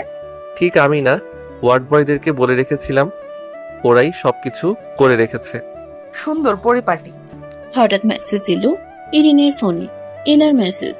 ইরিন আরুষকে বলল, ইলা চলে এসেছে, আমি তাহলে যাই। আরুষ বেশ বিরক্ত হলো। ইলা আরেকটু দেরি করে আসলে কি এমন ক্ষতি হতো? তবুও নিজের বিরক্তি ভাব লুকিয়েও বলল, মাত্রই তো এলে, এখনই চলে যাবে? ইলাকেও না হয় ভিতরে আসতে বলো। ও বললো আসবে না, কি করব? যাব। এটুকু বলে ইরিন আরুষের উত্তরের আশায় ওর দিকে চেয়ে রইল। আরুষ এক পলক ইরিনের দিকে তাকিয়ে পুনরায় চোখ সরিয়ে নিয়ে বলল, তোমার ইচ্ছা হলে যাও। ইরিন গেল না, কিছুক্ষণ বসে রইল। আরুষের কণ্ঠস্বর কেমন যেন অভিমানী শোনালো। মনে প্রশ্ন জাগলো, উনি কি রাগ করলেন? তবে প্রশ্নটা মন থেকে গেল ওর। সামনে সামনে জিজ্ঞেস করাটা আর হয়ে উঠল না। ইরিন সবে মাত্র চেয়ার থেকে উঠে যাবে, এমন সময় একজন নার্স দরজার কাছে এসে বললেন। May I coming sir? নার্সের ডাকে আরুষ এবং ইরিন দুজনেই তার দিকে দৃষ্টিপাত করলো। প্রায় সঙ্গে সঙ্গে আরুষের মাথায় দুষ্ট বুদ্ধি নাড়া দিয়ে উঠল। ও মুচকে হেসে বলল, আরে মিস তাসফিয়া, ভিতরে আসুন। পারমিশন নেওয়ার কি আছে? আর ইরা, তুমি যাবে না? তাসফিয়া যেন আকাশের চাঁদ হাতে পেলেন। ভদ্রমহিলা এর আগেও বেশ কয়েকবার আরুষের দৃষ্টি আকর্ষণের চেষ্টা করেছেন, কিন্তু প্রতিবারই ব্যর্থ হয়েছেন। যদিও এজন্য তাকে আরুষের কাছে কয়েক দফা ধমকও খেতে হয়েছে। তাই আজকের সুযোগটা তিনি কোনোভাবে হাতছাড়া করলেন না। এক প্রকার দৌড়ে গিয়ে তিনি আরুষের চেয়ারের গা ঘেঁষে দাঁড়ালেন। এদিকে এইসব কিছু দেখে ইরিনের পায়ের রক্ত যেন মাথায় উঠে গেল। ছোটবেলা থেকেই ও যেমন অন্যের জিনিস নেয় না, তেমনি নিজের জিনিসটাও কাউকে দিতে দেয় না। আর সেখানে আরুষ কিনা ওর হবু বর। আর যেখানে আরুষ কিনা ওর হবু বর, ব্যাপারটা ইরিনের কাছে মোটেও ভালো লাগলো না। ও যথাসম্ভব চেষ্টা করলো নিজেকে শান্ত রাখার। ইরিনের রাগটাকে আরো এক দফা বাড়িয়ে দিতে আরুষ বলল, কি হলো ইরা, তুমি যাবে না? আর মিস তাসফিয়া, বলুন কি বলবেন? তাসফিয়া ইরিনের দিকে আর চোখে তাকাই অতঃপর বলল, উনি কে স্যার? আরুষ হাসলো, ইরিনের দিকে এক নজর তাকিয়ে বলল, আমার পরিচিত। ব্যাস, আর বোধহয় পারল না ইরিন। হাত কাঁপছে রাগে, ঝড়ের গতিতে উঠে দাঁড়িয়ে আরুষের সামনে গিয়ে বলল, কি বললেন আপনি? ব্যাপারটা এত জলদি হয় আরুষ কিছুটা গড়কে গেল, তবুও নিজেকে সামনে নিয়ে বলল, কি বলেছি? আমি শুধুমাত্র আপনার পরিচিত, আর এই মেয়ে সিনিয়রের সাথে এত ঘেঁষে ঘেঁষে কিসের কথা তোমার? সরে দাঁড়াও। ইরিনের ধমকে তাসফিয়া ভয় পেল। কিছুটা দূরে দাঁড়িয়ে আরুষের দিকে তাকিয়ে বলল, স্যার, এই মহিলা। কাকে এই মহিলা বলছো তুমি? আমি তোমার স্যারের হবু বউ হই। ইরিন রাগের মাথায় কি বলছে তার হুঁশ নেই ওর, কিন্তু ওর এমন কথায় তাসফিয়ার মুখে নেমে এলো অন্ধকার। আরুষের দিকে তাকিয়ে বলল, স্যার, আপনি বিয়ে করেছেন? কিন্তু আরুষ নিশ্চুপ বাকরুদ্ধ। ও কেবল ইরিনকে দেখছে। ইরিনের এই রূপ ওর কাছে একেবারেই নতুন। ইরিন যে এতটা রেগে যাবে সেটাও কখনো কল্পনাও করতে পারেনি। এখন ওকে শান্ত করা প্রয়োজন। ও ইরিনের দিকে এগিয়ে গিয়ে বলল, ইরা, আসতে। আমি তো শুধু তোমাকে একটু রাগিয়ে দিতে চেয়েছিলাম। তুমি এমন করো না প্লিজ। আপনি চুপ করুন। ওর সাথে এত এত সুন্দর করে কথা, তাহলে ওকেই বিয়ে করুন। করবো না আমি আপনাকে বিয়ে। এক নিঃশ্বাসে কথাগুলো বলে চেম্বার থেকে বেরিয়ে গেল ইরিন। আরুষ দাঁড়িয়ে রইল আহাম্মকের ন্যায়। কে জানতো যে পানি এত দূর গড়াবে। এক পর্যায়ে ওর চোখ পড়লে এক কোণে দাঁড়িয়ে থাকা তাসফিয়ার দিকে। সঙ্গে সঙ্গে মেজাজটা বিগড়ে গেল। এই মেয়ে এখানে না আসলে এসব কিছুই হতো না। চিৎকার করে আরুষ বলল, ইউ স্টুপিড, আউট। তাসফিয়া ভয়ে কেঁপে উঠল। আর এক মুহূর্ত এখানে থাকার সাহস হয়ে উঠল না। ও যেতেই ধপ করে চেয়ারে বসে দু হাতে মাথা চেপে ধরল আরুষ। আজ শুক্রবার, ভার্সিটি বন্ধ। সাধারণত ছুটির দিনে ইরিন খুব বেলা করে ঘুম থেকে উঠে, তবে আজ সকাল সকাল ওর ঘুমটা ভেঙে গেল ড্রয়িং রুম থেকে ভেসে আসা কণ্ঠস্বরের শব্দে। পরিচিত সব কণ্ঠস্বর। কৌতূহল বশত ঘুমো ঘুমো চোখেও ড্রয়িং রুমের দিকে পা বাড়ায়। ভিতরে গিয়ে ইরিন বড়সড় একটা চমক পেল। গতকালের বিগড়ে যাওয়া মেসেজটা নিমিশেই ভালো হয়ে গেল। কারণ ড্রয়িং রুম জুড়ে জায়গা দখল করে আছে ওর আত্মীয় স্বজনরা। যদিও আরো দুদিন পর সকলের আসার কথা ছিল, কিন্তু ইরিনকে চমকে দেওয়ার উদ্দেশ্যেই হঠাৎই আগমন। এতক্ষণ যাবৎ ইরিন দাঁড়িয়ে আছে, অথচ কারোর কোনো খেয়ালই নেই। হঠাৎ ইরিন আবিষ্কার করলো সকলে ওকে আর আরুষকে নিয়ে কথা বলছে। ও নিজেও সোফায় বসে পড়ে বলল, আমার দিকে তো দেখছি কারোর নজরই নেই। ইরিনের খালাতো বোন অর্নি সদ্য তারুণ্যে পা দিয়েছে। ইরিনের কথার উত্তরেও বলল, তোমার উপর নজর রাখার মানুষ তো আছেই, আমাদের আর দরকার নেই। অর্নির কথায় বাকিরা সবাই উচ্চস্বরে হাসা শুরু করলো। বয়স্করাও মুখ টিপে হাসলেন। ইরিনের বুঝতে বাকি রইল না অর্নি কথাটা তারা আরুষকে বোঝাতে চেয়েছে। বড়দের মাঝে এমন পরিস্থিতিতে পড়ার কারণে বেশ লজ্জা পেল ও। রাগ দেখানোর চেষ্টা করে বলল, অর্নি, খুব পেকে গিয়েছিস। তোকে তো। বাকিটা শেষ করা হলো না, তার আগেই ইলা বলল, তোমার রাগটা এবার কমাও আপু। গতকাল ভাইয়ার উপর রাগ করে আমাকে টেনে নিয়ে আসলে, আর দেখো ভাইয়া তোমার জন্য কত কিছু পাঠিয়েছে। ইরিন ভ্রু কুচকে গেল। কিছুটা রাগ হলো। গতকাল আরুষ অনেকবার কল করেছিল, ইচ্ছে করেই ধরেনি ও। তবে কৌতূহলটাকে এখন আর দমিয়ে রাখতে পারছে না। তাই ইলাকে প্রশ্ন করলো। কি পাঠিয়েছে? ইলা কিছু একটা বলতে যাচ্ছিল, কিন্তু তার আগে ইলার মা বলে উঠলেন, আমি নিয়ে আসছি। ইরিন কিছু বলল না। ওর মামি রুমে গিয়ে বেশ কয়েকটা ব্যাগ হাতে ফিরলেন। অতঃপর ব্যাগগুলো ইরিনের হাতে ধরিয়ে দিয়ে বললেন, এইগুলো তোমার জন্য আজ ভোরে পাঠিয়েছে ও। আমরা এখনো খুলিনি, তুমি তোমার ঘরে গিয়ে খুলে দেখো। ইরিন কিছুক্ষণ ব্যাগগুলোর দিকে তাকিয়ে রইল। অতঃপর ব্যাগগুলো হাতে নিয়ে এক দৌড়ে ঘরে ঢুকে ঠাস করে দরজা বন্ধ করে দিল। ইরিনের মামি হাসলেন। তিনি বেশ বুঝতে পারলেন যে এত মানুষের ভিড়ে এসব শুনে ইরিন বেশ লজ্জা পেয়েছে। একরাশ বিস্ময় নিয়ে বিছানার দিকে তাকিয়ে আছে ইরিন। ওর পুরো বিছানা ভর্তি শাড়ি। তার চেয়ে বড় অবাক করা ব্যাপার হচ্ছে প্রতিটি শাড়ির রং ওর খুব পছন্দের। এখন কথা হচ্ছে আরুষ কি করে জানলো এসব, নাকি ব্যাপারটা পুরোই কাকতালীয়। হঠাৎ চোখে একটা ছোট্ট জিনিস আটকে গেল। শাড়ির ভাঁজে একটা গোলাপি রঙের কাগজের মাথা দেখা যাচ্ছে। ইরিন কাগজটা হাতে নিল। অতঃপর কাগজের ভাঁজটা খুলতেই ওর চোখের সামনে ভেসে উঠল কিছু লেখা। গতকালের জন্য সত্যিই দুঃখিত। আমি কেবল তোমাকে একটু রাগাতে চেয়েছিলাম, এর বেশি কিছুই নয়। আর রাগ করে থেকো না। আচ্ছা, শাড়িগুলো পছন্দ হয়েছে তো? সবই কিন্তু তোমার পছন্দের রং। আবারও বলছি, রাগ করে থেকো না। ইরাবতীর মুখে হাসিটাই মানায়, রাগ বড্ড বেমানান। এমন চিঠি পেয়ে ইরিনের কি আর রাগ থাকে? কয়েক বাক্যে লেখা চিরকুট পড়ে ইরিন যেন অবাকের চরম সীমায় পৌঁছে গেল। মামি প্রশ্ন উকি দিল, আরুষ কিভাবে জানলো ওর পছন্দের রং? ও তো একবারও বলেনি। ফোন হাতে নিল। স্ক্রিনে আরুষের 3টা মিসড কল ভেসে উঠেছে। ইরিন কল ব্যাক করতে গিয়েও করলো না। রাগ কমলেও অভিমান এখনো কিছুটা রয়ে গিয়েছে। দরজায় ঠক ঠক আওয়াজে মনোযোগ আকর্ষণ করলো ইরিনের। ওর চটজলদি চিরকুটটা একটা বইয়ের ভাঁজে রেখে দরজা খুললো। ইলা দাঁড়িয়ে আছে। সন্দেহ জাগলো ইরিনের মনে। ও গম্ভীর স্বরে ইরাকে জিজ্ঞেস করলো, তুই বলেছিস সোনাকে, তাই না? ইলা বোধহয় বুঝলো না ইরিনের প্রশ্নটা। নিষ্পাপ চাহনিতে উত্তর দিল, কি বলেছি? কাকে বলেছি? ইরিনের মন চাইল একটা বড়সড় ধমক দিতে, কিন্তু হঠাৎই মন পরিবর্তন হলো। প্রসঙ্গ ঘোরাতে বলল, কেন এসেছিস? মা তোমাকে গোসল করে রেডি হতে বলেছে, ভাইয়া আসছে। কোন ভাইয়া? ইলা অদ্ভুত মুখভঙ্গি প্রকাশ করে বলল, আপু তুমি কি নাটক করো? আরুষ ভাইয়া আসছে। ইরিন চোখ ছোট ছোট করে ভেঙচি কেটে বলল, উনি কেন আসছেন? ভাইয়া বাবাকে কল করেছিল, বললো তোমাকে নিয়ে নাকি বের হবে। বললেই হলো, যাব না আমি আর তার সাথে। ওই নার্সকে নিয়ে যেতে বল। তুমি এখনো ব্যাপারটা নিয়ে রেগে আছো? আর রাগ করে থেকো না। ইলার কথা শেষ হতেই বেজে উঠল কলিং বেলের তীব্র শব্দ। ও এক প্রকার লাফিয়ে উঠে বলল, এসে গেছে মনে হয়, আমি গেলাম, তুমি জলদি করো। ইরিন কিছু বলার সুযোগ পেল না, চলে গেল ইলা। নীরবে দাঁড়িয়ে রইল ইরিন। ইরিনের আত্মীয় স্বজন, বিশেষ করে ভাই বোনগুলো আরুষকে ঘিরে রয়েছে। একের পর এক প্রশ্ন করেই যাচ্ছে সকলে। প্রশ্নের যেন সমাপ্তি হচ্ছে না। সব মিলিয়ে বেশ বিরক্ত বোধ করছে ও। তবে কিছুক্ষণের মাথায় ইরিনের আগমনে সবাই চুপসে গেল। আর সেই চোখগুলো ওখানেই থমকে রইল। আধ ভেজা চুলে মেরুন রঙের শাড়িতে প্রেয়সীকে লাগছে অপূর্ব। চোখ ফেরানোটাই যেন আরুষের জন্য কষ্টসাধ্য হয়ে দাঁড়িয়েছে। আরুষের এমন দৃষ্টি নজরে এলো অর্ণির। নিজেদের এখানে থাকাটা অনুচিত মনে হলো। ইলাকে হালকা ধাক্কা দিল ও। অতঃপর বলল, আমাদের যাওয়া উচিত, ওনারা নিজেদের মতো কথা বলুক। ইলা বুঝলো অর্ণের কথার অর্থ। কিছুক্ষণের মাঝে ড্রয়িং রুম ফাঁকা হয়ে গেল। রইল কেবল আরুষ আর ইরিন। এদিকে সকলেরই চলে যাওয়ার কারণ বেশ ভালোভাবেই অনুধাবন করতে পারলো ইরিন। বিরক্তকর দৃষ্টি নিক্ষেপ করলো আরুষের দিকে। আরুষের দৃষ্টি ওর নজরে এলো। তবে রাগ এতটাই ছিল যে সবকিছু উপেক্ষা করে গেল ও। ইরিন কিছুক্ষণ দাঁড়িয়ে থেকে আরুষের পাশে বসে পড়ে। আরুষের উদ্দেশ্য ইরিনের রাগ ভাঙানো। ও বলল, তোমাকে সুন্দর লাগছে। ইরিনের হৃদয় লাফিয়ে ওঠে। মনে মনে ও কিছুটা হাসে। যদি আরুষের মুখের প্রশংসা বাণী কিছুটা হলেও প্রত্যাশা করেছিল, তবে অভিমান এখনো যায়নি।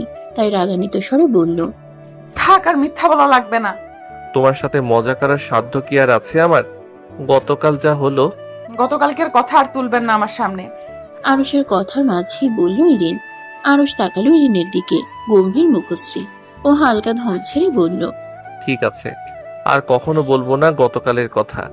তবে সত্যি আজ তোমাকে সুন্দর লাগছে। আনন্দে নেচে উঠল ইরিনের মন। ঠোঁটের শুকনো লাজুক হাসি দেখা দিল। আরুষ মুগ্ধ নয়নে তাকিয়ে আছে সেই হাসির দিকে। পর্দার আড়াল থেকে এই অসাধারণ মুহূর্তটাকে ক্যামেরা বন্দি করে রাখলো ইলা। বিকেলের সমাপ্তি লগ্ন। একটা বেঞ্চিতে পাশাপাশি বসে আছে আরশ আর ইরিন। যদিও পাশাপাশি বললে ভুল হবে, দুজনের মাঝে বেশ দূরত্ব রয়েছে। একটা পার্কে এসেছে ওরা। পার্কটা খুব বেশি বড় নয়, তবে সুন্দর, নিরিবিলি। চারপাশে অসংখ্য গাছগাছালি রয়েছে। হাজারটা যানবাহনের তীব্র শব্দ নিয়ে এখানে ভালো লাগছে ইরিনের। অনেকদিন পর দূষণমুক্ত বাতাসে শ্বাস নিতে পারছে বলে মনে হচ্ছে।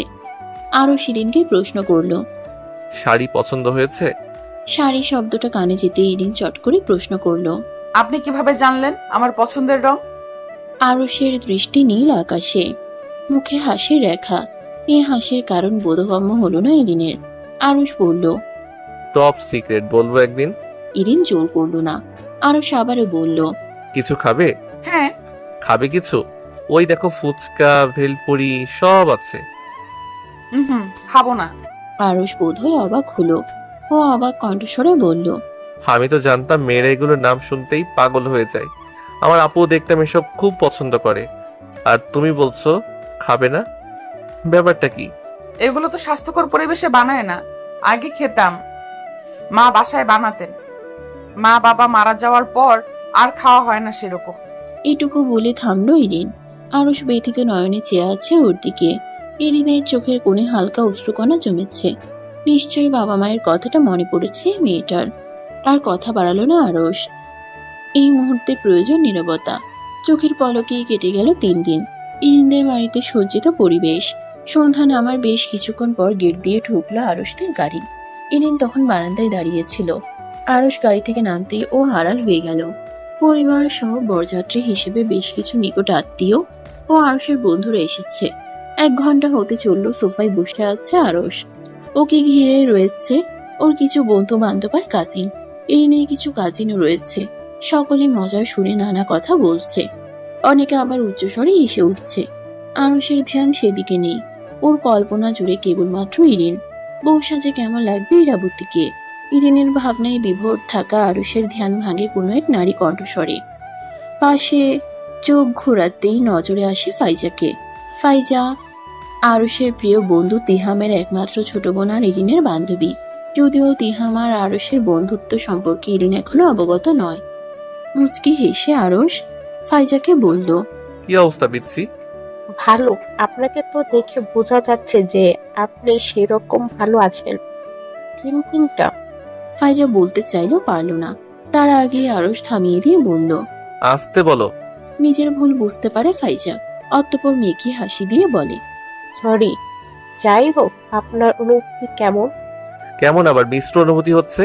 ভালো লাগছে, আবার নার্ভাসনেস কাজ করছে। বুঝতেই তো পারছো, আজ থেকে অন্য একজন মানুষ সারা জীবনের জন্য আমার সাথে জুড়ে যাবে। ভাবতেই কেমন যেন লাগে। কথাটা বলতে বলতে আশেপাশে তাকালো ফাইজা। হঠাৎ মৃদু চিৎকার দিয়ে বলল, আরে, ইরিনকে নিয়ে আসেন।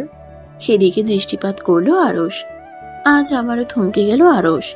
ইরিনের পরনে রক্ত জবা রঙের জামদানি শাড়ি, মাথায় আলাদা ঘোমটা, মুখে আজ সামান্য কৃত্রিমতার ছোঁয়া। আরশের পাশে বসানো হলো ইরিনকে। দৃষ্টি আদান প্রদান হলো। দুজনেই চোখ সরিয়ে নিল। তবে কয়েক মুহূর্ত যেতে না যেতেই আবারও তাকালো আরশ। ইরিনের দৃষ্টি নত। বিয়ের কার্যক্রম বেশ জলদিই শেষ হলো। ইরিনের চোখের সামনে বাবা মায়ের সাথে কাটানো হাজারো স্মৃতি ভেসে এলো। বিয়ের মতো গুরুত্বপূর্ণ একটা দিনে আজ বাবা মা সাথে নেই। ভাবতেই বুকটা ফেটে যাচ্ছে ওর। মাথা নিচু করে ফুপিয়ে উঠল ও। কয়েকজন এগিয়ে এলেন সান্ত্বনার উদ্দেশ্যে। আরশের মাও গেলেন। ভিড়ের মাঝেও নিজ হাতে আলতো স্পর্শ পেল ইরিন। ওর হাত আরশের হাতের মধ্যে আবদ্ধ। কষ্টের মাঝেও এক চিলতে সুখের দিশা খুঁজে পেল ইরিন। আনুষ্ঠানিকতা শেষ হলো রাত 12টার পর। বর্তমানে ইরিনের অবস্থান নিজ কক্ষের সামনে। ঘরের দিকে চোখ বুলিয়ে যাচ্ছে ও। ইলা, ফাইজা, অর্নি, অন্তি, কনিক, লাবিব ওরা সবাই মিলে ঘরটাকে হালকা সাজিয়েছে। হঠাৎ ইরিন আবিষ্কার করলো যে ওর খুব সংকোচ হচ্ছে। বয়স্করা এতক্ষণে ঘুমে বিভোর। আরশ বোধহয় কিছুক্ষণের মধ্যেই আসবে। ইরিনের ভাবনা সত্য প্রমাণিত হলো। পিছন থেকে ভেসে এলো দরজা বন্ধের শব্দ। সঙ্গে সঙ্গেই অস্থিরতা হাজার গুণ বেড়ে এলো। একরাশ জড়তা নিয়ে পিছন ফিরল। কিছুটা দূরে আরশ দাঁড়িয়ে আছে, হাতে একটা ব্যাগ। ইরিন বেশ কিছুক্ষণ ব্যাগটার দিকে তাকিয়ে রইল, অতঃপর চোখ সরিয়ে আরশের দিকে দৃষ্টিপাত করে বলল, আসসালামু আলাইকুম। ভাগ্য এমনই হলো যে আরশও প্রায় একই সাথে সালাম দিল। ব্যাপারটা ধরতে পেরে দুজনেই কিছুক্ষণ চুপ করে রইল, অতঃপর আবারও একসাথে ওয়ালাইকুমুস সালাম বলল। পরপর একই কাণ্ড ঘটে যাওয়ায় আরশ আর ইরিন দুজনেই মৃদুস্বরে হেসে উঠল।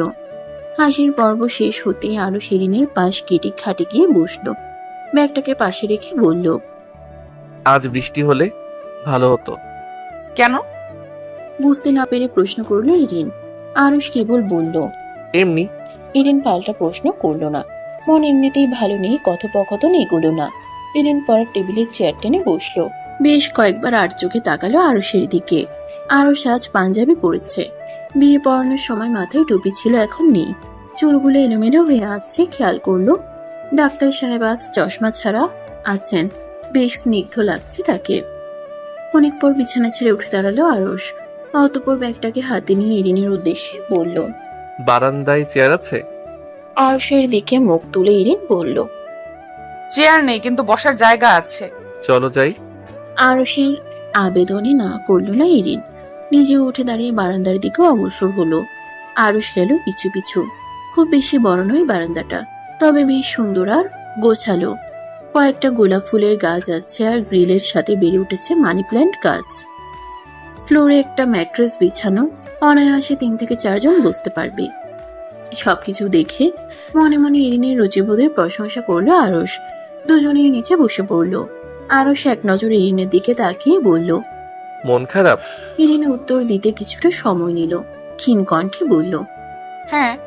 এইটুকু বলেই আবারও নীরবতায় ডুব দিল। কিছু একটা মনে পড়লো আরশের। ব্যাগ হাতে একটা খাম বের করলো, গোলাপি রঙের খাম। লাইটের আলো আর চাঁদের মৃদু আলো বারান্দাকেও করেছে আলোকিত। মৃদু আলোয় গোলাপি রঙের খামটা নজরে এলো ইরিনের। আরশ সেটা ওর দিকে এগিয়ে দিয়ে বলল, তোমার দেনমোহর। ইরিন কোন রকম প্রতিক্রিয়া ছাড়াই খামটা পাশে রেখে দিল। আরো শান্ত করে হাত লাগলো ইরিনের হাতে। প্রায় সঙ্গে সঙ্গেই চমকে তাকালো ইরিন, তবে কিছু বলতে পারলো না। বসে রইল চুপচাপ। এভাবেই কাটলো কিছুটা সময়। বেশ কিছুক্ষণ পর হাত সরিয়ে নেয় আরশ। ইরিনের দৃষ্টি দূর গগনে। হঠাৎ পায়ে কেমন যেন সুরসুরি অনুভব করলো। পর মুহূর্তেই আরশকে ওর পায়ে হাত দিতে দেখে ছিটকে সরে গিয়ে বলল, আল্লাহ, পায়ে হাত দিচ্ছেন কেন? কত বড় আপনি আমার চেয়ে। আরশের বোধহয় পছন্দ হলো না কথাটা। গম্ভীর কণ্ঠে বলল, চুপচাপ বসে থাকো। ইরিন আর নড়ার সাহস পেল না। বেশ কিছুক্ষণ পর সরে এলো আরশ। পায়ের দিকে দৃষ্টিপাত করতেই চোখ দুটো জলজল করে উঠল ইরিনের। ডান পায়ে শোভা পেয়েছে একটা সুন্দর পায়েল, তার উপর স্বামীর কাছ থেকে পাওয়া প্রথম উপহার। ব্যাপারটা ভাবতেই একরাশ মুগ্ধতা গ্রাস করলো ইরিনকে। ওকে এভাবে নীরব থাকতে দেখে আরশ প্রশ্ন করলো, পছন্দ হয়েছে? ইরিন হাসি মুখে উপর নিচ মাথা নাড়ালো। আরশ নিশ্চিন্ত হয়ে পুনরায় বলল, মায়ের সাথে গয়না কিনতে গেলাম যেদিন, সেদিন এটা খুব পছন্দ হয়েছিল। ও হ্যাঁ, আরেকটা জিনিস। কথা বলতে বলতে ব্যাগ থেকে শেষ জিনিসটা বের করলো। এক গুচ্ছ গোলাপ। হ্যাঁ, নানা রঙের গোলাপ সজ্জিত গুচ্ছ আরশের হাতে। গোলাপ দেখে আনন্দের সীমা রইল না ইরিনের। ইরিনকে খুশি হতে দেখে আরশ লাল গোলাপটা ইরিনের কাছে রেখে বাকিগুলোর হাতে ধরিয়ে দিয়ে বলল, এই নাও, তোমার প্রিয় গোলাপ ফুল। ফুলের ঘ্রাণ নিচ্ছিল ইরিন, কিন্তু আরশের বলা কথাটাই অবাক করলো ওকে। ও অবাক সুরে বলল, আপনি এটা কিভাবে জানলেন? সবকিছু কিভাবে আপনি? কে বলছে এগুলো? ইলা? আরশ হাসলো, বলল, সব প্রশ্ন জমিয়ে রাখো, একদিনই সবগুলোর উত্তর একসাথে দেব। ইরিন হতাশ হলো। সেদিন পার্কেও আরশ ওর প্রশ্নের উত্তর দেয়নি। মুখ গোমরা করে ইরিন বলল, আর কি কি জানেন আমার সম্পর্কে? জানি, অনেক কিছুই জানি। ইরিন আরশের কথার বিপরীতে কিছু বলল না, তবে প্রসঙ্গ ঘুরিয়ে বলল, আপনি যে তাহিম ভাইয়াকে চেনেন সেটা তো আগে বলেননি। আরশ অপ্রস্তুত হলো, তবে নিজেকে সামলানোর চেষ্টা করে বলল, আমি নিজেই তো জানতাম না যে তুমি তিহামের বোন ফাইজার বান্ধবী। হ্যাঁ, আজ জানলাম। আমিও বেশ অবাক হয়েছি। ছোট্ট করে ও বলল ইরিন। ব্যাপারটাকে তেমন গুরুত্ব দিল না। এদিকে আরশের মনে বইছে 3 বছরের আনন্দের বন্যা। অতীত ভেসে উঠছে বারবার। হঠাৎ কি হলো কে জানে। আরশ এক দৃষ্টিতে কিছুক্ষণ ইরিনের দিকে তাকিয়ে থেকে ওকে জড়িয়ে ধরল। কিছুটা নয়, বরং অনেকটাই চমকালো ইরিন। হাত পা মুহূর্তের মাঝেই ঠান্ডা হয়ে এলো। ব্যাপারটা বোধগম্য হতেই আরস চট জলদি ছেড়ে দিল ওকে। প্রথমবারের মতো আরসের মনে হলো কেউ একজন সত্যি বলেছিলেন অপেক্ষার ফল মিষ্টি হয়। বাহুডর থেকে ছাড়া পেতেই সামান্য সরে গিয়ে বসলো ইরিন। একরাশ লজ্জা আর অস্বস্তি ঘিরে ধরলো ওকে। দৃষ্টি নত হলো। মৃদু আলোয় সবকিছু নজরে এলো আরসের। ও একবার হাতে থাকা গোলাপ ফুলের দিকে তাকিয়ে যত্নের সাথে সেটা ইরিনের কানে গুজে দিল। ইরিন কাঁচুমাচু করে ফুলে হাত বুলালো। ইরিনকে স্বাভাবিক করা প্রয়োজন। কথাটা ভেবে আরস বলল, অজু করে এসো, নামাজ পড়বো একসাথে। উঠে ভিতরের দিকে অগ্রসর হলো আরস। ইরিন কিছুক্ষণ সেদিকে তাকিয়ে থেকে জিনিসপত্র ব্যাগে ঢুকিয়ে ভিতরে গেল। জিনিসপত্রগুলো ব্যাগে ঢুকিয়ে ভিতরে গেল। দুজনে অজু করলো, নামাজ পড়লো একসাথে। বাকি জীবনটা হোক বরকতময়। আরস ইরিন দম্পতির নতুন জীবনের সূচনা হয়েছিল এভাবেই। পরদিন সকালে আরস পরিবার সহ বিদায় নিল। বিপত্তি ঘটলো এর পরেই। টানা 4 দিন ইরিন আরসের কোনো খোঁজ পেল না। একবারের জন্য আরস কল দেয়নি ওকে। ইরিনের মনে হলো দায়িত্বশীল আরসের দায়িত্ব হয়তো কেবল বিয়ে পর্যন্তই ছিল। বেদনা অভিমান ঘিরে ধরলো ওকে। রাগ জমা হলো আরসের উপর। সালাম দিয়ে ভেতরে এলো আরস। ওর হাতে দুটো ব্যাগ দুটো ইরিনের মায়ের দিকে এগিয়ে দিয়ে মুখে হাসির রেখা ফুটিয়ে বলল, মিষ্টি আর কিছু খাবার আছে মামি। বিয়ের পর প্রথম শ্বশুরবাড়িতে আসা, খালি হাতে তো আর আসা যায় না। ইলার মা মনে মনে প্রশান্তির শ্বাস ছাড়লেন। আরসের এত সুন্দর মন মানসিকতা দেখে মুগ্ধ তিনি। পিছন ফিরে তাকাতে ইরিনকে নজর এলো তার। তাড়া দিয়ে তিনি বললেন, এই তো ইরিন, এদিকে আয় তো মা। আরসকে ভেতরে নিয়ে যা, ছেলেটা ক্লান্ত নিশ্চয়ই। এতক্ষণ যাবৎ কোনো এক বিস্ময়ের সামনে দাঁড়িয়েছিল ইরিন।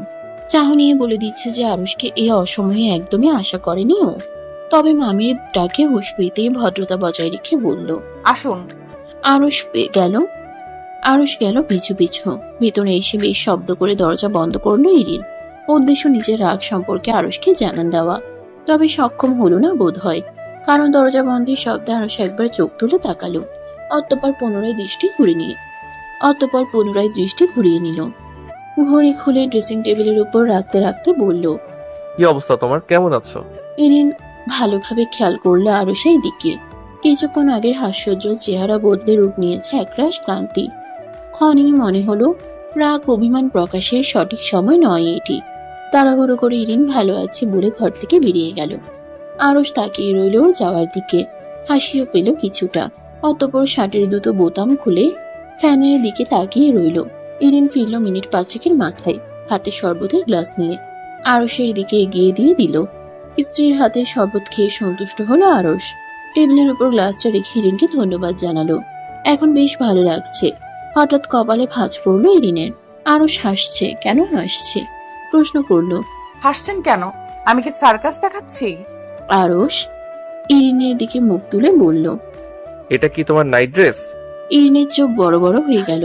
এতক্ষণে ওর খেয়াল হলো যে ওর পরনে প্লাজো, লম্বা গেঞ্জি আর গলায় ওড়না ঝোলানো, চুলে আবার বেরুনি করা। জ্ঞানে এলো এই অদ্ভুত পোশাকের আরসের সামনে এর আগে সে কখনোই আসেনি। যথারীতি একরাশ অস্বস্তি ঘিরে ধরলো ওকে। আরস বোধহয় বুঝলো ব্যাপারটা। উঠে সামনে দাঁড়ালো। কিছুটা ভরকে গেল ইরিন, কিন্তু ওকে অবাক করে দিয়ে আরস ওর চুলের বেনুনিতে হাত বুলিয়ে বলল, স্বামীর কাছ থেকে প্রশংসা পেতে কার না ভালো লাগে। যদিও আরসের কথাটা বেশ হাস্যকর ছিল, তবে ঠিকই মনে ধরেছে ইরিনের। যদিও তা অপ্রকাশ্যে রেখে বলল, আপনাকে ক্লান্ত দেখাচ্ছে। আরস ইরিনের চুল থেকে হাত সরিয়ে বলল, হ্যাঁ, ক্লান্ত বটে। ডাক্তারদের জীবন এমনই ইরিন, এগুলোর সাথে মানিয়ে নেওয়ার অভ্যাস তোমাকে করতে হবে। কথাটা শুনে খারাপ লাগলো ইরিনের। মনে হলো রাগ দেখানোর সঠিক সময় এখন। আরসকে উদ্দেশ্য করে বলল, আপনি বসুন, আমি একটু আসছি। আরস উপর নিচ মাথা নাড়ালো। ইরিন আবারও বাহিরে চলে যায়। রান্নাঘরে যেতেই দেখে মামি প্যাকেটগুলো খুলছেন। ইরিনকে দেখে তিনি বললেন, ভাগ্য করে জামাই পেয়েছি শিরিন। ছেলেটা এই রাতে এত খাবার নিয়ে এসেছে। ও খেয়েছে রাতে? জানি না তো। ইরিনের উত্তরে মামি কিছুটা অসন্তোষের কণ্ঠে বললেন, জানবি না কেন? বর্ণা তো খাবার দিচ্ছি, নিয়ে যা। খেতে না চাইলে তুই জোর করে খাইয়ে দিবি। ইরিন ক্ষীণ সুরে খাইয়ে দেব বলতে চেয়েও বলে না। কিছুক্ষণ পর খাবার নিয়ে চলে যায় নিজের ঘরে। এদিকে কাঁধে থাকা ব্যাগ থেকে কাপড় বের করে চেঞ্জ করে নেয় আরস। প্রয়োজনীয় জিনিসগুলো তার কাছে সবসময় রাখার চেষ্টা করে সে। ইরিন ভিতরে আসতেই দেখে আরুষ ফোনে কারোর সাথে কথা বলছে। খাবার টেবিলে রেখেও খাটে বসে। আরুষ ফোন রেখে দিতেই ইরিন বলল, এত রাতে কে কল দিয়েছে? কোনো সমস্যা? আরুষ কোনো রকম ভূমিকা ছাড়াই বলল, না, সমস্যা না। একজন ইন্টার্ন ডক্টর রাইতা। কিছুক্ষণ ছোট ছোট চোখে তাকিয়ে থাকলো ইরিন, অতঃপর বলল, এত রাতে কল কেন? আরুষ হাসল। ইরিনের পাশে বসে ওর এক হাত নিজের হাতের ভাঁজে নিয়ে বলল, মেয়েটা জানে না যে আমি বিয়ে করেছি। মনে হয় পছন্দ করে আমাকে। কথাটা খুব লাগে ইরিনের কানে, তবে কেন যেন কোনো প্রতিবাদ করতে পারে না। কাপা কাপা গলায় বলে, খাবার খেয়ে নিন, আমি বারান্দায় যাচ্ছি একটু। আরুষ ইরিনের হাত ছেড়ে দিল। ইরিন চলে গেল। আরুষ তাকালো না, খাবার খেয়ে নিল। বেশ কিছুক্ষণ পর নিজেও বারান্দায় চলে যায়। মনমরা হয়ে বসে থাকায় ইরিন পাশে বসে বলল, ম্যাডাম কি রাগ করলেন? ইরিন উত্তর দিল না। আরুষ এবার কিছুটা কঠিন হয়ে বলল, ইরা, পৃথিবীতে নিজের স্থান নিজেকেই গড়ে নিতে হবে, কেউ গড়ে দেবে না। তুমি আমার স্ত্রী। আমার কাছে তোমার মর্যাদা কতটা উপরে যেটা শুধুমাত্র আমি জানি। একজন ডাক্তারের জীবনটা খুব কর্মব্যস্ত। মেডিকেল স্টুডেন্ট থেকে শুরু করে ইন্টার্ন, সিস্টার সহ হাজার হাজার রোগীদের সাথে ওঠা বসা আমাদের।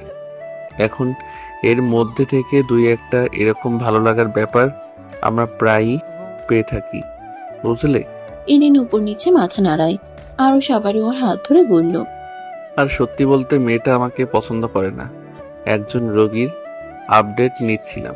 হঠাৎই চমকে উঠে ইরিন তেজি কণ্ঠে বলল, তাহলে মিথ্যা বললেন কেন? তোমাকে পরীক্ষার জন্য।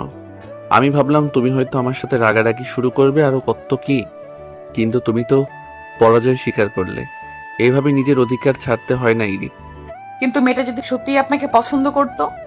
আকাশের দিকে এক পলক তাকিয়ে আরুষ বলল, কেউ যদি অপেক্ষার প্রহর গুনতে চায় তবে তাকে গুনতে দাও।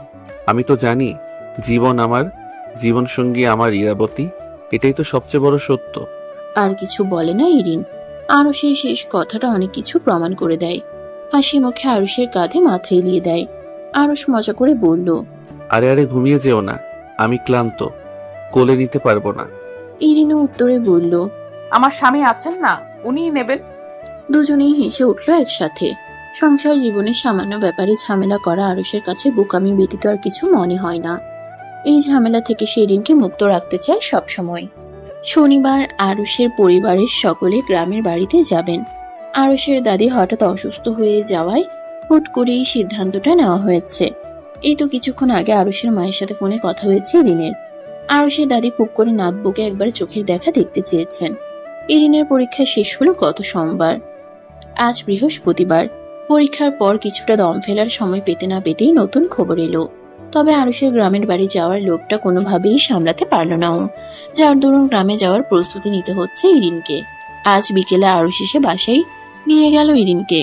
আরুষের বাবা মায়ের সাথে কথাবার্তা বলা শেষে ইরিন ঘরে গেল। এই প্রথম আরুষের বাড়িতে এসেছে ও। আরুষের এই ঘরটাকে কেমন যেন রসকসহীন মনে হয় ওর কাছে। যদিও বেশ বিলাসবহুল বাড়ি আরুষদের, তবে ঘরটা কেমন যেন। আরুষ ইরিনকে প্রশ্ন করে, কি ব্যাপার, তখন থেকে কি ভাবছেন আপনি? ইরিন ডান গালে এক আঙ্গুল রেখে গভীর ভাবনার অভিনয়ে বলে, আপনার ঘরটা আরো সুন্দর করা দরকার ডক্টর। হঠাৎ আরুষ চেহারা পাল্টে বলে, ঘর পছন্দ হয়নি? আগে বলনি কেন? কিছু চেঞ্জ করতে হবে? আরে এত উত্তেজিত হবেন না। আসলে আপনার রুমটা দেখে খুবই নিরামিষ লাগছে। গ্রাম থেকে এসে একটু ডেকোরেশন করব ভাবছি। আরুষ ইরিনের কথার উত্তরে ঠোঁট প্রসারিত করে বলল, ঘরে নারীর আগমন ঘটেছে, নতুন রূপে তো সাজাতেই হবে। এটা ফুরফুরে মেজাজ আজ আরুষের। পরবর্তী এক সপ্তাহের জন্য ইরিন ওর সাথে থাকবে ভাবতেই ভালো লাগছে। এখন সন্ধ্যা 7:30 বাজে। ঘরে ইরিন নেই। আরুষ বাহিরে বের হয়ে ইরিনকে রান্নাঘরে দেখতে পায়। আরুষের মা আর বাবা দুজনেই বসে আছেন বসার ঘরে। কিছুটা গম্ভীরভাবে আরুষ এগিয়ে গিয়ে মাকে বলে, মা, ইরা ওখানে একা? আরুষের মা একগাল হেসে বলেন, ইরিন রাতে রান্না করবে বলল, আমি সাহায্য করতে চেয়েছিলাম বাবা। ইরিন শুনলো না। আমিনার মা আছে তো, একটু একটু সাহায্য করছে। কিন্তু এইভাবে একা একা। বাকিটা বলার আগে আরুষের মা ছেলেকে থামিয়ে বললেন, আমারও একটা মেয়ে আছে বাবা, ইরিন অনেক বছর বাবা মায়ের ভালোবাসা পায়নি। ওটা ওর মামার বাসা ছিল, আর এটা নিজের বাসা। নিজের ঘরে ও যা ইচ্ছে ও তাই করুক। এখন আমি ওকে নিষেধ করলেও ও ভাবতেই পারে যে আমরা ওকে পর ভাবি। তাছাড়া তোমার মামি শাশুড়ি বলেছেন যে তোমার বউ বেশ ভালো রান্না করতে পারে। মায়ের কথায় আরুষের মুখে তালা লেগে যায়। কত সুন্দর করে কথা বলে ওর মা। মায়ের দিকে কিছুক্ষণ তাকিয়ে থেকে আরুষ বলল, তুমি এত সুন্দর করে কিভাবে কথা বলো মা? কারণ আমার যে সুন্দর একটা ছেলে আছে। মায়ের কথায় আরুষ হাসলো। আরুষের বাবা কল রেখে বললেন, রাতে বাদ আর আদ্রিতা আসছে রাতে, আমাদের সাথে যাবে ওরা। আরুষ খবরটা শুনে রান্নাঘরে চলে যায়। আরুষকে আসতে দেখে আমিনার মা নিঃশব্দে বের হয়ে যায়। ইরিনের পাশে দাঁড়িয়েও বলল। ইরিন সামান্য ক্লান্তি গায়ে মাখল না, ঠোঁট প্রসারিত করে বলল, হ্যাঁ ঠিকঠাক, কোনো সমস্যা হচ্ছে না। এরপর কিছুক্ষণ থম মেরে আবারও বলল, জানেন, অনেকদিন পর মনে হচ্ছে আমি আমার নিজের পরিবারের সাথে আছি। বাবা মা কত ভালো, একটা মেয়ে যেরকম কল্পনা করে আমি সেরকম একটা সংসারে আছি। কিন্তু মানুষের জীবন কি আসলেই এত সহজ? ইরিনের শেষ কথায় আরুষ কিছুটা ভয়ের আভাস পেল। এক হাতে ইরিনকে জড়িয়ে ধরে বলল, সব ঠিকঠাক? গরম লাগছে? জীবন হয়তো কঠিনই না, কিন্তু আমরা একসাথে থাকলে সবকিছু সহজ হয়ে যাবে ইনশাআল্লাহ। রাতের রাত আর আদ্রিতাও চলে এলো। ছোট্ট হৃদয়ে আসতেই বাড়ির পরিবেশ জমজমাট হয়ে থাকে। রাতের খাবারটা সবাই একসাথে খেলো। ইরিনের রান্নার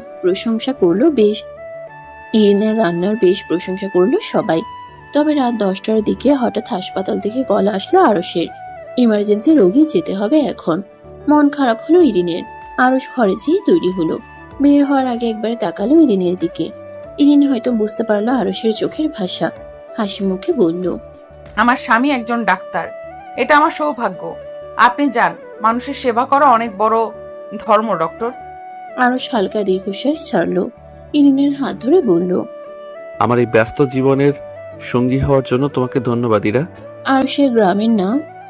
আরুষের গ্রামের বাড়ি ফরিদপুর, গড়াই নদীর একদম পাশেই। বেশ সকাল সকাল রওনা হলো ওরা। প্রথম গাড়িতে আরুষ, ইরিন সহ হৃদির পরিবার, আর দ্বিতীয়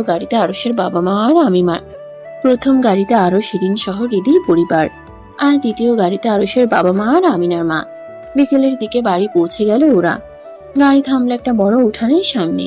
ইরিন বাহিরে তাকালো। একতলা বিশিষ্ট একটা বড় আলিশান বাড়ি। হঠাৎ কিছুটা ভয় হলো।